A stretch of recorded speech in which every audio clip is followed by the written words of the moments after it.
ఇంత గొప్ప కుటుంబానికి కోడలు వయ్యుండి సభ్యత సంస్కారం లేకుండా మగాడి మీద చేయి చేసుకుంటావా? కనీసం పనివాళ్ళున్నారని ఇంగిత జ్ఞానం కూడా లేకుండా పోయిందా నీకు? తప్పుడు మాట అంటే చెంప పగలగొట్టాను తప్ప. అయినా నువ్వెవరు నాకు అడ్వైస్ చేయడానికి? నాకు అత్తగారివా? కోడలిగా ఈ ఇంట్లో దీపం పెట్టడానికి నువ్వెలా వచ్చావో నేను అలాగే వచ్చాను. దీపం పెట్టడం అంటే నూనె పోసి వత్తి వేసి వెలిగించడం కాదే. పోయే వరకు మనం బ్రతకాల్సిన ఈ ఇంటి పరువు మర్యాద కాపాడమేనే దీపం పెట్టడం అంటే. నువ్వు చెప్తే తెలుసుకోవాల్సిన స్థితిలో నేనేం లేను. నేను నీకంటే ఎక్కువ చదువుకున్న దాన్ని, నాగరికత తెలిసిన దాన్ని. నాగరికత అంటే అర్థం పెద్దవాళ్ళని గౌరవించకపోవడం, మగాన్ని చేయి చేసుకోవడం అనుకుంటున్నావా? కాదే.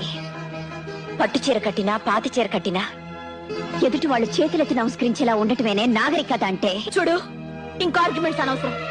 నీతో నీతులు చెప్పించుకునే అవసరం గాని, అడ్డమైన వాళ్ళ ముందు తలంచి బ్రతకాల్సిన కర్మ గాని నాకు